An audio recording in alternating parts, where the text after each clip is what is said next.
Hello, मैं आकाश मान मिश्रा आप सभी लोगों का स्वागत करता हूं अपने YouTube चैनल पर। मैं उम्मीद करता हूं कि आपके बोर्ड एग्जाम की तैयारियां बहुत अच्छे से चल रही होंगी। अभी पिछला आपको 6th वीडियो उज्जवल सर का मिला होगा, जिसमें आपको उन्होंने कुछ प्रीवियस ईयर के MCQ क्वेश्चंस करवाए होंगे। हम लोगों का वन शॉट वीडियो भी आप लोगों ने देखा होगा। मेरे ख्याल से आप लोगों को उसमें कोई भी डाउट नहीं होंगे। अगर आपको कोई भी डाउट आते हैं तो कमेंट बॉक्स में कमेंट करके अपनी प्रॉब्लम को बताइए, हम जरूर उसको रिजॉल्व करने की कोशिश करेंगे। हम लोगों की तरफ से जो ये MCQ की सीरीज चलाई जा रही है, चैप्टर वाइज हम लोग जो हॉट क्वेश्चंस हैं, जो मोस्ट अवेटेड क्वेश्चंस हैं, जो आपके बोर्ड एग्जाम में आ सकते हैं, उन्हीं क्वेश्चंस को हम लोग कराने की कोशिश कर रहे हैं। और आज इसी क्रम में मैं आप लोगों के लिए 7th पार्ट लेकर के आया हूं, जिसमें मैं आपके कुछ प्रीवियस ईयर के the human I and colourful word से करवाऊंगा। और मैं उम्मीद करूंगा कि मेरे साथ साथ आप भी आंसर करते चलेंगे तो आपकी तैयारी और भी बेहतर होगी। स्टार्ट करते हैं। तो सबसे पहला क्वेश्चन जो हम लोगों के सामने आता है बच्चों, वो है the defect of vision in which A person can not see the distant object clearly but can see near by objects clearly is called. यानी कि इस क्वेश्चन में हमसे पूछा गया है कि एक पर्सन है जो नहीं देख सकता है डिस्टेंट ऑब्जेक्ट क्लियरली, यानी कि जो दूर की ऑब्जेक्ट है उसको क्लियरली नहीं देख पा रहा है, but can see nearby object, लेकिन जो उसके पास में रखी हुई ऑब्जेक्ट है उसको क्लियरली देख सकता है। तो हमसे पूछा गया है कि उस पर्सन को कौन सी प्रॉब्लम है, यानी कि जो आई डिफेक्ट्स आपने पढ़े हैं, मायोपिया, हाइपरमेट्रोपिया और प्रेसबायोपिया। यहां पर देखिए ऑप्शन में भी हमको तीनों डिफेक्ट्स हमको बताए गए हैं, तो इसमें से कौन सा करेक्ट आंसर होगा, तो आप भी जरा अपने मन में सोच लीजिए। और इसका जो करेक्ट आंसर है बच्चों क्या है, मायोपिया है।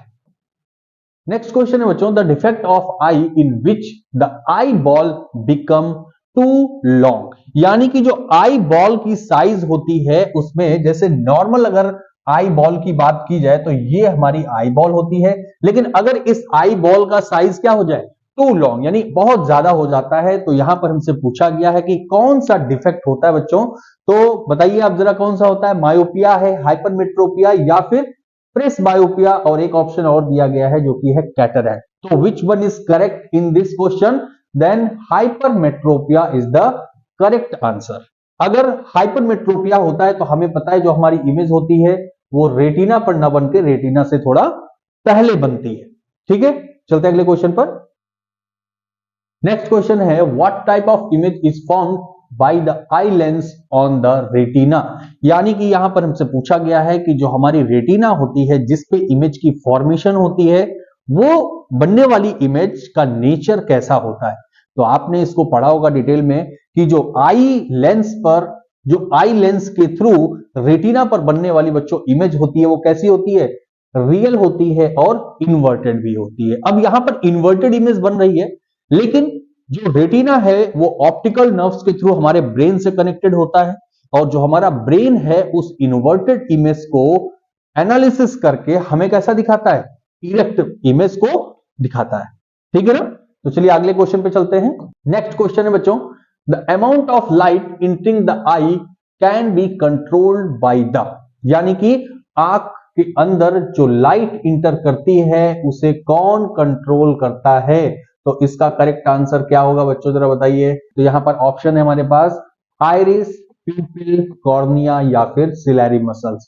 तो बिल्कुल सिलेरी मसल्स का तो ये काम होगा नहीं, कॉर्निया, आइरिस का भी ये काम नहीं होगा, कॉर्निया का भी ये काम नहीं है। तो ये काम किसका बच्चों, प्यूपिल का काम होता है कि हमारे आंखों के अंदर जो इंटर करने वाली लाइट है उसका अमाउंट ज्यादा है या कम है, या कब उसे ज्यादा करना है या कब उसे कम करना है, इसको कंट्रोल करने का काम कौन करता है, प्यूपिल करता है।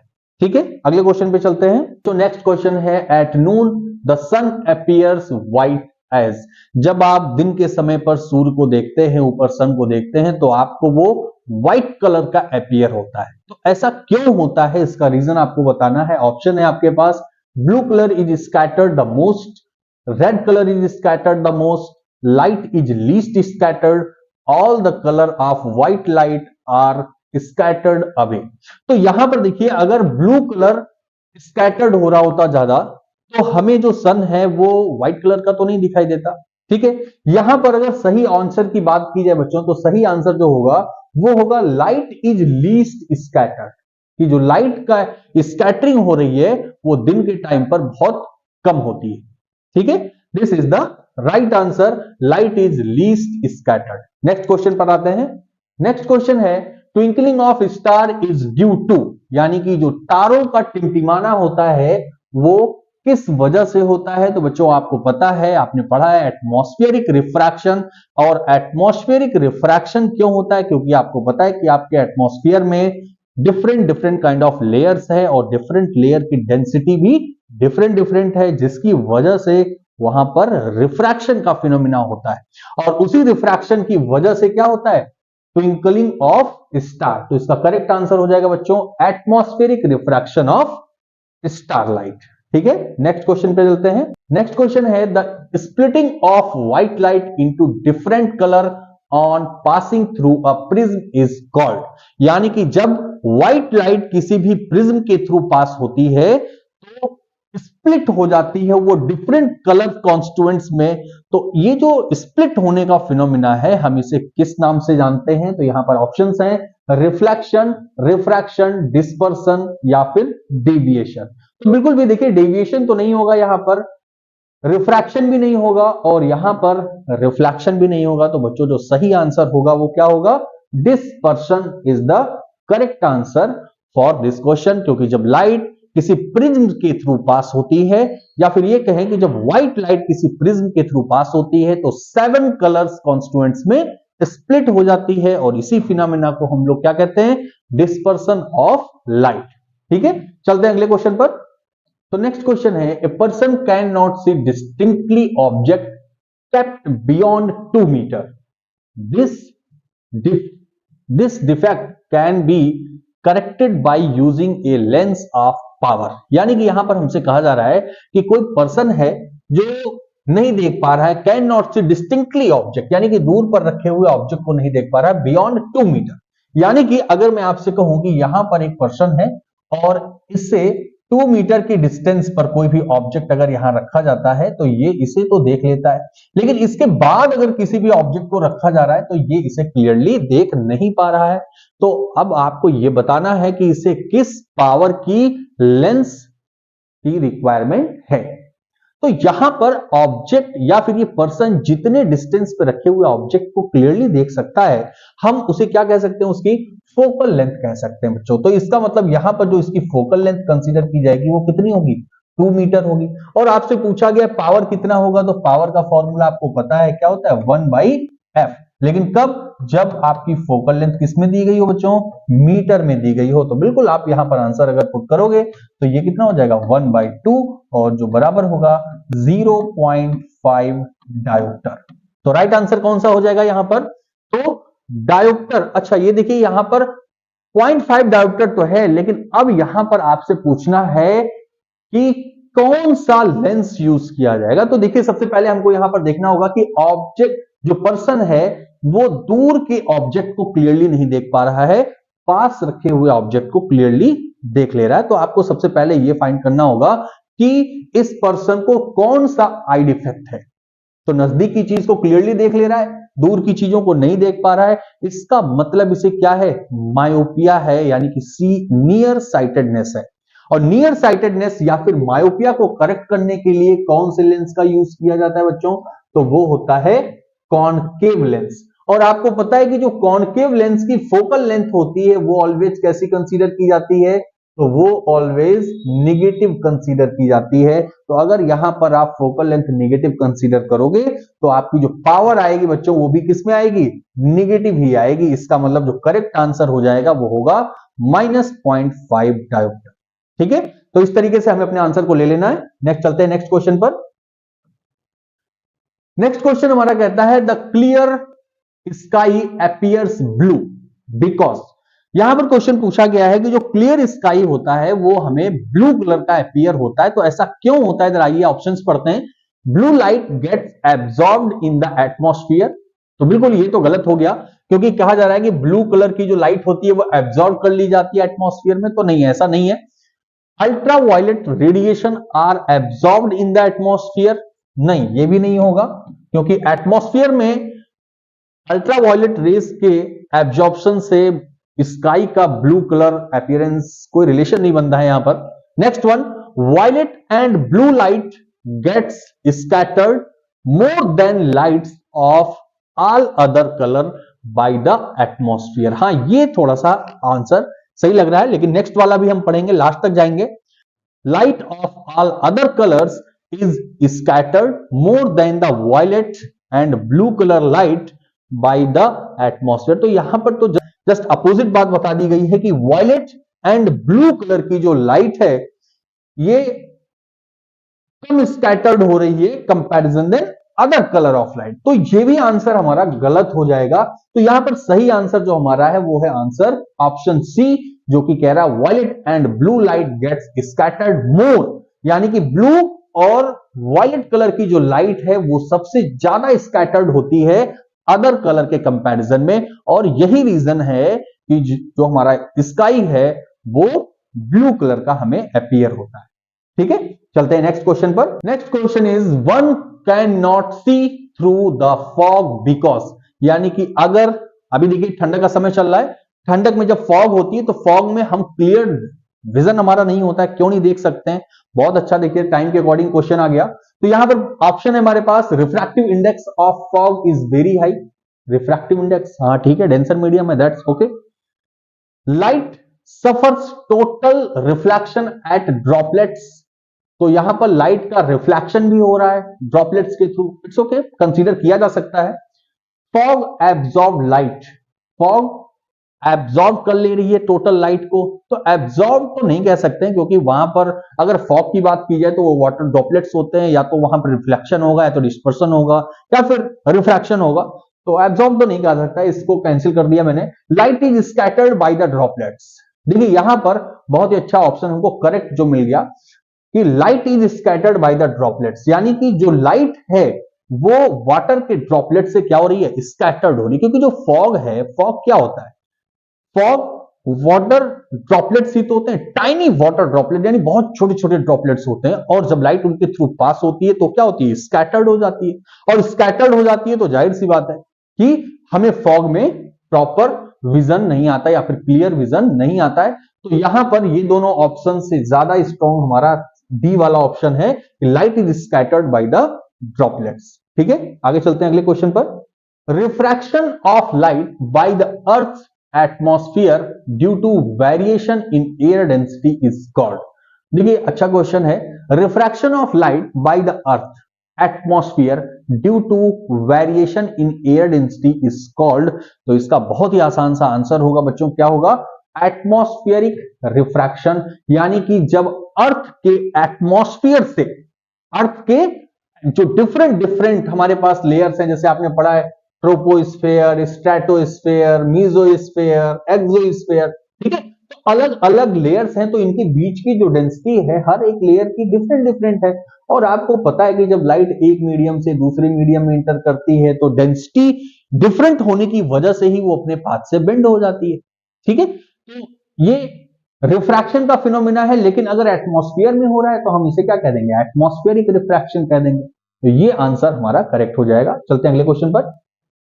नेक्स्ट क्वेश्चन है the focal length of the eye lens increase when eye muscles, यहां पर हमसे कहा गया है कि जो फोकल लेंथ होती है आई लेंस की वो इंक्रीज हो जाती है। जैसे कि मैंने कहा कि अगर ये हमारे पास लेंस है और इसकी जो फोकल लेंथ है, अभी के लिए मैंने मान लिया एक ये है, ठीक है, ये फोकस है और ये हमारी फोकल लेंथ है। अब यहां पर कह रहा है कि अगर ये इंक्रीज हो जा रही है तो किस केस में इंक्रीज हो रही है, तो जरा बताइए। यहां पर मैं दो लेंस फॉर्म कर रहा हूं, एक लेंस मैंने थोड़ा सा मोटा बनाया और एक लेंस मैंने पतला बनाया। अब आप जरा देख करके बताओ कि किस लेंस की फोकल लेंथ ज्यादा होगी, तो जाहिर सी बात है आप यहां पर कहोगे कि ये जो पतला वाला लेंस है इसकी फोकल लेंथ क्या होगी, ज्यादा होगी, और ये जो मोटा वाला लेंस है इसकी फोकल लेंथ कम होगी, है कि नहीं। तो यहां पर हमसे कहा गया कि जो फोकल लेंथ है आई लेंस की वो इंक्रीज हो रही है। इसका मतलब पहले लेंस हमारा मोटा था और अब क्या हो रहा है, पतला हो जा रहा है, जिससे कि उसकी फोकल लेंथ इंक्रीज हो रही है। तो यहां पर देखते हैं, सबसे पहले देखिए थिनर, थिकर, थिकर, थिनर। तो थिनर हमको दो ऑप्शन में मिल गया, तो जो थिकर वाला है पहले उसको हम कट कर देते हैं, ये हमारे दोनों ऑप्शन गलत हो गए, यहां पर थिनर है। ठीक है, आगे चलते हैं, आगे क्या कह रहा है, are relaxed and lens become thinner, और ये वाला ऑप्शन कह रहा है contract and lens become thinner. तो देखिए कॉन्ट्रैक्ट तो नहीं होगा, यहां पर कह रहा है are relax and lens becomes thinner, तो ये ए ऑप्शन हमारा करेक्ट हो जाएगा। ठीक है, अगले क्वेश्चन पे चलते हैं। Next question, the colour that is scattered the least by the tiny particles and the atoms molecules of the atmosphere is, यानी कि यहां पर हमसे पूछा गया है कि वो कौन सा कलर है जिसके जो टाइनी पार्टिकल्स होते हैं वो सबसे कम स्कैटर्ड होते हैं, किसमें, एटमॉस्फेयर। तो कौन से कलर के वो पार्टिकल होते हैं, तो भाई वॉयलेट, ग्रीन, येलो या फिर रेड। तो आपने पढ़ा है क्या, VIBGYOR।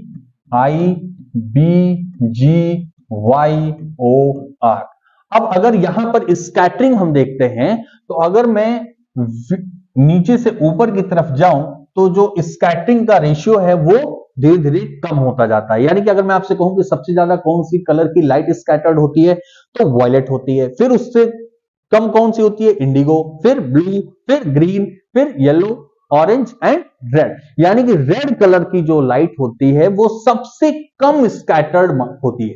ठीक है, सबसे कम स्कैटर्ड होती है। तो यहां पर देखिए आंसर कौन सा हो जाएगा, हमारा answer red is correct answer. Done, next question पे चलते हैं। तो नेक्स्ट क्वेश्चन है the image formed on the retina of the human I is. तो देखिए ये क्वेश्चन शायद अभी मैंने पहले भी करवाया है कि जो ह्यूमन आई होती है उसके रेटिना पर जो हमारी बनने वाली इमेज होती है उसका नेचर कैसा होता है। तो आप इसका आंसर खुद हमें करके कमेंट बॉक्स में बताएंगे। डन, चलते हैं नेक्स्ट क्वेश्चन पर। When a person is myopic, he she can clearly see, यानी कि अगर कोई पर्सन है जिसको मायोपिया हो गया है, मायोपिया का आई डिफेक्ट है उसके पास, तो क्लियरली देख सकता है नजदीक की चीजें या दूर की चीजें। चलिए ऑप्शन के अकॉर्डिंग देखते हैं, both near by and for of the object. तो बिल्कुल ये इनकरेक्ट हो गया, क्योंकि अगर मायोपिया है तो या तो नजदीक नहीं देख पाएगा या तो दूर नहीं देख पाएगा। तो चलिए नेक्स्ट ऑप्शन पे, ओनली नियर बाई ऑब्जेक्ट्स, यानी कि नियर बाई ऑब्जेक्ट को क्या कर सकता है, देख सकता है। ठीक है, for only of, only for of object. ठीक, नीदर नियर बाई नॉर, यानी कि ये वाला ऑप्शन भी गलत हो गया। तो अब देखो यहां पर आपको बिल्कुल भी कंफ्यूज नहीं होना है। अगर किसी भी पर्सन को मायोपिया हुआ है तो मायोपिक आई में ये होता है कि वो नजदीक के ऑब्जेक्ट को क्लियरली देख सकता है लेकिन दूर के ऑब्जेक्ट को क्लियरली नहीं देख सकता। आप इसको याद कैसे रखोगे, देखिए जो मायोपिया होता है उसको हम कहते हैं नियर साइटेडनेस।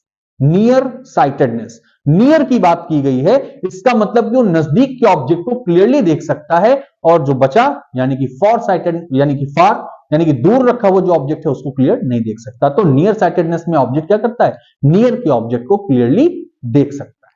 ठीक है, अगले क्वेश्चन पे चलते हैं। The defect of vision in which the person is able to see distant object distinctly but cannot see nearby object clearly is called। देखिए जस्ट उसका अपोजिट आंसर आ गया हमारे पास, अपोजिट क्वेश्चन आ गया कि can not see nearby object, यानी कि नजदीक की चीजों को नहीं देख सकता है लेकिन दूर रखी हुई ऑब्जेक्ट को क्लियरली देख सकता है, able to see distant object. तो यहां पर हमारे पास कौन सा ऑप्शन है, देखिए तो मैंने कहा कि ये क्या कर रहा है, नजदीक की चीजों को नहीं देख पा रहा है, दूर की चीजों को देख रहा है। तो मैंने कहा था नियर साइटेडनेस का मतलब नजदीक को देख ले रहा है, और फार साइटेडनेस का मतलब दूर की चीजों को देख ले रहा है, नजदीक की चीजों को नहीं देख पा रहा है। और यही हमारा क्वेश्चन भी है। तो देखिए यहां से एकदम बिल्कुल हमको साफ दिख रहा है कि ये क्या होगा, फॉर साइटेडनेस। लेकिन और भी ऑप्शन है, तो फार साइटेडनेस को हम हाइपरमेट्रोपिया के नाम से भी जानते हैं। और यहां पर देखिए कह रहा है लॉन्ग साइटेडनेस, तो लॉन्ग साइटेडनेस इसका मतलब है तीनों ऑप्शंस हमारे करेक्ट हो जाएंगे और करेक्ट आंसर हो जाएगा ऑल ऑफ द अबव। तो देखिए हर एक ऑप्शन को हमें इसीलिए पढ़ना जरूरी होता है कि कहीं ऐसा तो नहीं कि डी वाले ऑप्शन में हमारे पास ऑल ऑफ द अबव दिया हुआ है और हमारे सारे ऑप्शन करेक्ट हो, लेकिन मैं जल्दीबाजी में क्या करूं, हाँ फार साइटेडनेस देखा, यस टिच क्यों हो गया। तो ऐसा नहीं करना है, सारे ऑप्शंस को हमें पढ़ना है। ठीक है, चलते हैं आगे।